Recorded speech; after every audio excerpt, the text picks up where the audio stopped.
સમગ્ર ગુજરાતમાં 3 દાયકાથી ભારતીય જનતા પાર્ટીનું શાસન છે અને હવે તો ટ્રિપલ એન્જિન સરકાર કહીએ કે સ્થાનિક સ્વરાજની સંસ્થાએ કોર્પોરેશન હોય તો ત્યાં પણ ભાજપનું શાસન છે, રાજ્યમાં પણ શાસન છે અને દેશમાં પણ શાસન છે. નરેન્દ્રભાઈ મોદી કહે છે કે ખાતો નથી ને ખાવા દેતો નથી, પણ એમના ગુજરાતમાં એમણે જે પરંપરા મૂકીને ગયા છે કે જ્યાં સુધી કમિશન કમલમમાં ના પહોંચે ત્યાં સુધી એક પણ કોન્ટ્રાક્ટ પર સિગ્નેચર થતી નથી. અને જે કમિશન આપીને કોન્ટ્રાક્ટ લે છે એવા કોન્ટ્રાક્ટરો પણ કોઈના ડર વગર, કોઈની પણ શરમ વગર ખુલ્લેઆમ ભ્રષ્ટાચાર કરે છે અને 40% કરતા વધારે ભ્રષ્ટાચાર આખા ગુજરાતમાં દરેક કામોમાં જોવા મળે છે. અને એના જ કારણે પહેલા જ વરસાદમાં રોડ ધોવાઈ જાય છે, એના જ કારણે પુલો તૂટે છે, લોકોના જીવ જાય છે, એના જ કારણે ત્યાં ધરણીકાંડ થાય છે, એના જ કારણે રાજકોટમાં અગ્નિકાંડ થાય છે. અને એવી જ રીતે આપણા સુરતમાં લગભગ 21 કરોડ કરતા વધારે રકમથી બનેલી પાણીની ટાંકી જેનું હજુ ઉદ્ઘાટન પણ નથી થયું, એ ટેસ્ટિંગના તબક્કામાં ધરાશાયી થાય. આ પાણીની ટાંકી નથી તૂટી, પણ ભારતીય જનતા પાર્ટીનું જે કમિશન રાજ ચાલે છે એની હકીકતો આખી દુનિયા સમક્ષ દેખાઈ રહી છે. એક બાજુ તમે બધા જે સોશિયલ મીડિયામાં એક વિડીયો ખૂબ વાયરલ થાય છે કે કોંગ્રેસના શાસનમાં બનેલી એક પાણીની ટાંકી જે વર્ષોથી જર્જરિત થઈ તો એને તોડવા માટે આજે આટલા વર્ષો પછી તોડવા માટે જેસીબી લાવવું પડે છે. એ કોંગ્રેસના શાસનમાં પ્રમાણિકતાથી બનેલી એક પાણીની ટાંકી અને બીજી બાજુ ભાજપના કમિશન વાળી સરકારમાં ભ્રષ્ટાચારથી બનેલી પાણીની ટાંકી કે જે ઉદ્ઘાટન પહેલા ટેસ્ટિંગમાં ધરાશાયી થાય. એટલે ધીમે ધીમે ગુજરાતમાં ભારતીય જનતા પાર્ટીના પાપનો ઘડો ફૂટી રહ્યો છે. ધીમે ધીમે ભારતીય જનતા પાર્ટીનું જે કમિશન રાજ ચાલે છે એ ખુલ્લું પડી રહ્યું છે, એમનો ભ્રષ્ટાચાર પણ ખુલ્લો પડી રહ્યો છે અને ભ્રષ્ટાચારી સરકાર પણ ખુલ્લી પડી રહી છે. પ્રક્રિયા તમારા મતદારની વિગતો આપીને તમારા મથકમાં અને તમારું નામ મતદાર યાદીમાં નોંધાઈ દેવામાં 19/12 થી 18/1 એટલે 2 દિવસ પહેલા જેને પણ કંઈ વાંધો હોય કે ભાઈ કંઈ ખોટું થયું છે, કોઈ ખોટી વિગત આપી છે કે આમાં મારે કંઈ રહી ગઈ છે વિગતો, એ તમારે સુધારીને બીએલઓ પાસે જઈને એ વિગત પૂરી પાડવાની હતી. એ તમને મહિનાનો સમયગાળો આપવામાં આવ્યો તો એ 18મી તારીખે પૂરો થયો. એ પછી 19મી તારીખે સવારે જેને ડ્રાફ્ટ ઇલેક્ટોરલ રોલ કહેવામાં આવે છે એ જાહેર થયો. એટલે કે તમે તમારી જે વિગતો બીએલઓને આપેલી, તમારા ઘરે આવેલા અને એ નાગરિકે જે પણ આપી વિગતો કે આ મારું આધાર કાર્ડ છે, કે આ મારો ફોટો છે, આ મારી વિગતો છે, હું આટલા વખતથી રહું છું, આ મારું જૂનું ઇલેક્શન કાર્ડ છે, એ બધી ઘરનાએ જે વિગતો આપી હોય એ મતદારનું નામ એ યાદીમાં આવી ગયું. અને એ પછી જો સુધારા થયા ત્યારે એ ડ્રાફ્ટ ઇલેક્ટોરલ રોલમાં 19મી તારીખે પ્રસિદ્ધ થયું. ગુજરાતના દરેક નાગરિકને આ વાતની ખબર હોવી જોઈએ કે એમનું નામ આ રોલ પ્રસિદ્ધ થયો છે તો મારે એ નામ ક્યાંથી શોધવાનું, કે તમારે જે તે એરિયામાં તમારી ચૂંટણી અધિકારીની કે જિલ્લા સદન હોય ત્યાં જઈને જોઈ આવવાનું કે તમારું નામ છે કે નહીં. પણ તો તમને ખબર પડે કે તમારું નામ આ મતદાર યાદીમાં છે કે નહીં, તમારી વિગતો પ્રમાણે એ બરાબર છે. આ તમે કર્યા પછી તમને ખ્યાલ આવશે કે તમારી સામે તો કોઈ વાંધો લીધો છે, તો એ વાંધાની પ્રક્રિયા પણ એ મહિનામાં કરવાની હતી.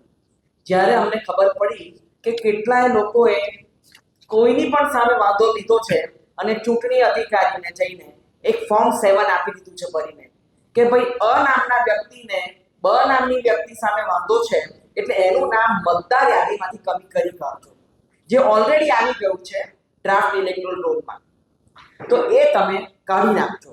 કેમ કે મને એની સામે વાંધો છે, આ ફોર્મ સેટ છે, કોણ ભરે છે, તમારી સામે કોને વાંધો છે, તમને ક્યારે ખબર પડે?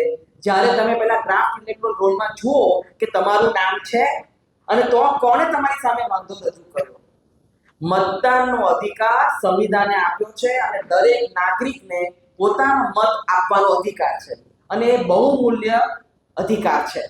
એની ઉપર કોણ તરાપ મારવા માંગે છે, તમારી સામે કોણ તમારો વિરોધ કરે છે, તમારો એક હક કોણ છીનવવા માંગે છે, અને તે બી એક ફોર્મ ભરીને, તો એ જાણવાની દરેક નાગરિકની ફરજ છે. એટલે એક વિનંતી કે દરેક નાગરિકે પહેલા જોઈ લેવું કે તમારું એ ડ્રાફ્ટ ઇલેક્ટોરલ રોલમાં નામ છે કે નહીં, અને તમારી સામે કઈ વ્યક્તિએ એવો વાંધો રજૂ કર્યો છે, એની પાસે કયા પુરાવા તમારા આવ્યા કે એણે એમ કીધું કે આ વ્યક્તિને મતદાનનો અધિકાર કાઢી નાખો, એને મતદાર યાદીમાંથી કાઢી નાખો, એટલે એ મતદાર વગરનો માણસ થઈ જાય, એને સંવિધાન મુજબનો અધિકાર ના મળે.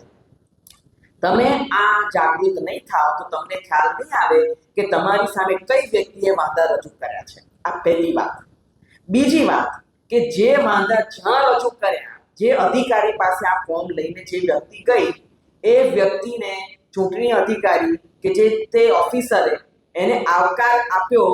હાઉ ડીડ હી એન્ટરટેન સચ અ પર્સન, કે ભાઈ તમે વાંધા લઈને આવ્યા છો, તમે એવા કેટલા જાગૃત નાગરિક છો અને તમારી પાસે એવા કેવા પુરાવા છે કે મારે આ નાગરિક મતદાનનો અધિકાર લઈ લેવો છે, એટલે હું તમને આ પુરાવા આપું છું.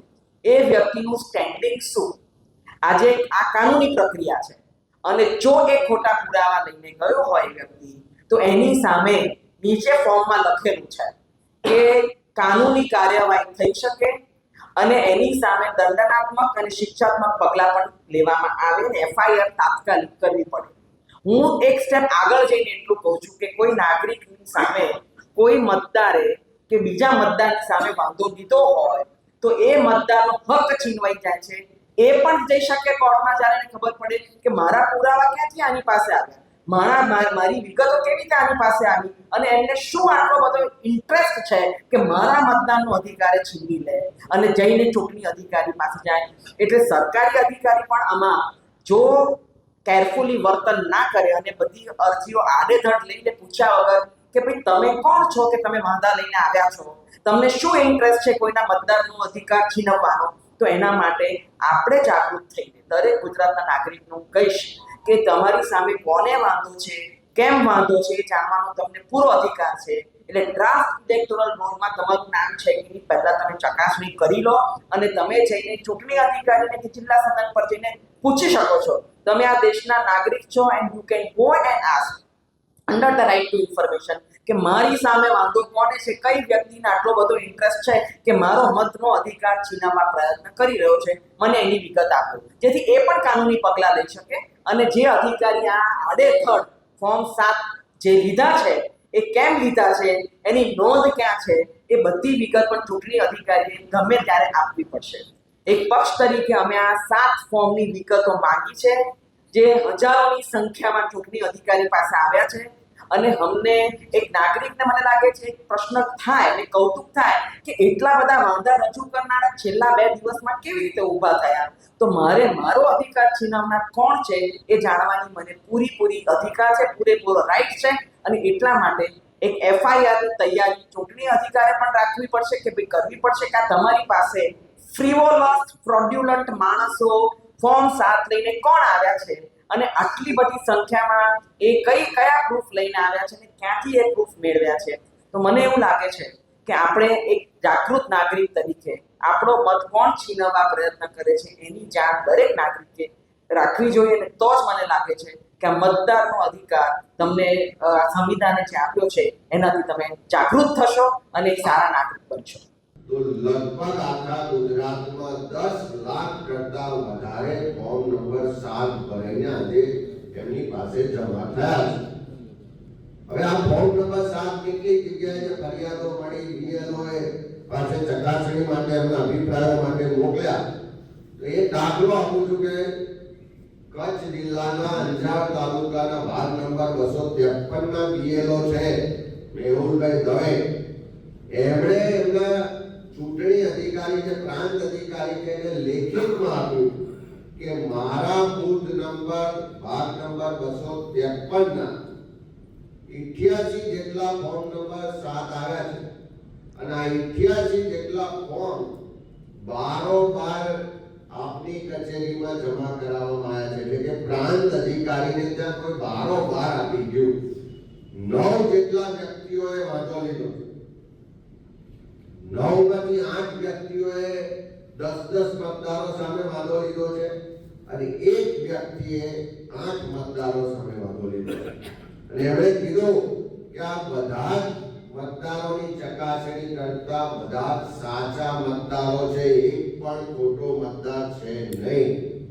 એના કહેવા મુજબ જે ફોર્મમાં વિગતો આપવામાં આવી છે કે જે અરજદાર હોય એનો ચૂંટણી કાર્ડ નંબર લખવામાં આવ્યો છે, તો 9 અરજદારો પૈકી ફક્ત 3 અરજદારોના ચૂંટણી કાર્ડ નંબર એટલે એપિક નંબર ઓનલાઈન ચકાસતા સાચા મળ્યા છે. 6 અરજદારોના એપિક નંબર ખોટા છે. એમાં મોબાઈલ નંબર લખવામાં આવ્યો છે. એને લખ્યું છે કે 9 અરજદારો પૈકીના 3 વ્યક્તિઓના મોબાઈલ નંબર કાર્યરત છે, બાકીના 6 વ્યક્તિઓના મોબાઈલ નંબર પણ ખોટા અથવા ચાલુ નથી. આ વિગતો સાથે એને કીધું છે કે અમે બીએલઓએ ખૂબ મહેનત કરી છે, ઘેર ઘેર જઈને ચકાસણી કરી છે, રાત દિવસ મહેનત કરી છે અને કોઈ ષડયંત્રના ભાગ રૂપે આવી રીતે 7 નંબરના ફોર્મ ભરી અને લોકશાહીમાં જે જનતાને મતનો અધિકાર મળ્યો છે એને છીનવવાનો પ્રયત્ન થઈ રહ્યો છે.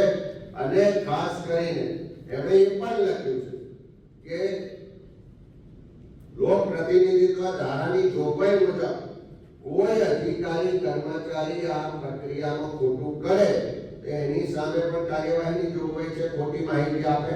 અને આ ફોર્મ નંબર જે 7 ભરાયું છે એમાં નીચે એકરારનામું છે, એમાં સ્પષ્ટ લખ્યું છે કે આ જે એકરારનામું જો ખોટું કરીએ તો લોક પ્રતિનિધિત્વ અધિનિયમ 1950 ની કલમ 31 મુજબ 1 વર્ષ સુધીની સજા અથવા દંડની જોગવાઈ છે. એટલે એનો સ્પષ્ટ મતલબ છે કે જો તમે ખોટો વાંધો, ખોટી માહિતી આપો કે ખોટું એકરાર કરો તો તમારી સામે એફઆઈઆર થાય, 1 વર્ષ સુધીની સજા અથવા દંડની જોગવાઈ છે. અને એ કરવી જોઈએ એવી માંગણી એક પ્રમાણિક પીએલઓ જેણે પ્રમાણિકતાથી કામ કર્યું છે ને લોકશાહીમાં માને છે એવા વ્યક્તિએ લેખિત ચૂંટણી અધિકારીને મોકલી છે.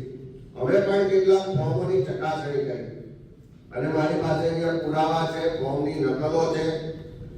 આ એક ફોર્મ છે જૂનાગઢ શહેરનું, બીજું ફોર્મ છે મારી પાસે આ અમદાવાદ જિલ્લાના 6 ફોર્મ છે, મારી પાસે કચ્છ જિલ્લાનું પણ ફોર્મ છે. આ જુદા જુદા અલગ અલગ જિલ્લાના ફોર્મ છે, આણંદ જિલ્લાનું પણ ફોર્મ છે. આ બધા જ ફોર્મમાં એક કોમન વાત જે જોવા મળે છે કે અહીંયા જે મતદાર સામે વાંધો લેવાનો છે એ મતદારની વિગતો લખવાની હોય છે. આ બધા જ જિલ્લાના ફોર્મમાં આ મતદારની વિગતો કોમ્પ્યુટરાઇઝ સોફ્ટવેરથી કે પ્રોગ્રામથી પ્રિન્ટ કરવામાં આવી છે. તમે સમજી શકો છો કે જુદા જુદા લોકો વાંધો લે છે, જુદી જુદી વિધાનસભા છે, જુદા જુદા બૂથ છે, જુદા જુદા જિલ્લા છે, પણ બધા જમાં આ જે કોલમ છે મતદારના માહિતી વાળું એ એક સમાન રીતે કોમ્પ્યુટર થી પ્રિન્ટ કરવામાં આવ્યું છે. ઉપર જે અરજદારની માહિતી છે એ હાથથી લખવામાં આવી છે. અરજદારની માહિતીમાં કેટલી જગ્યાએ એપિક નંબર નથી, કેટલી જગ્યાએ મોબાઈલ નંબર નથી. મારા આણંદ જિલ્લાની જ વાત કરું તો અમે ચકાસણી કરી તો મોબાઈલ નંબર બિહારથી વ્યક્તિ કોઈ બોલે છે. ત્યાં આણંદ જિલ્લામાં ખંભાતમાં જોયું, એક માધવ લેનાર જે વ્યક્તિ છે એનો સંપર્ક કરવાનો પ્રયત્ન કર્યો તો છેલ્લા 30 વર્ષથી વિદેશમાં રહે છે. 2018માં છેલ્લે ભારતમાં આવ્યા હતા, પછી આવ્યા નથી.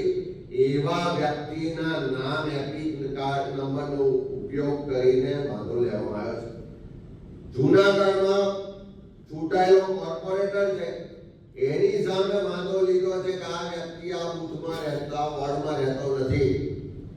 ખંભાતભાઈ કોર્પોરેટર છે અને મધરના નામે એટલે એમની માતૃશ્રીના નામે વાંધો લીધો અને એનું કારણ બતાવ્યું કે આ વ્યક્તિ જીવિત નથી. જે વ્યક્તિ હયાત છે એને પણ મૃત બતાવીને વાંધો લેવામાં આવ્યો છે. આવા તો સેંકડો પુરાવા છે કે આ જે ફોર્મ નંબર 7 ભરવામાં આવ્યા છે બિલકુલ ખોટી રીતે ખોટી માહિતીના આધારે ભરવામાં આવ્યા છે અને એના જ કારણે અમારા દરેક જિલ્લાના આગેવાનો ચૂંટણી અધિકારીઓ પાસે ગયા કે દર વખત માહિતી માંગી કે આની માહિતી આપો, પણ હજુ પણ ચૂંટણી પંચ એ માહિતી છુપાવી રહ્યું છે. ચૂંટણી પંચ આ ખોટું કરવા વાળાને મદદ કરતું હોય એવું સ્પષ્ટ રીતે દેખાઈ રહ્યું છે અને ખાસ કરીને અમદાવાદમાં બાપુનગર ને બધાની માહિતી છે જે અરજદારોના નામ આપ્યા છે એના નંબર પર પૂછવામાં આવ્યું તો કેટલાય અરજદારો એમ કીધું કે અમે આમાં જાણતા નથી, અમે કોઈ આમાં વાંધો લીધો નથી, અમે કોઈ આવી સિગ્નેચર પણ કરી નથી. એટલે આખું એક મોટું ષડયંત્ર ચાલે છે, એક આખું નેક્સસ ઊભું થયું અને જેણે આખા ગુજરાતમાં ફોર્મ ભરાવ્યા.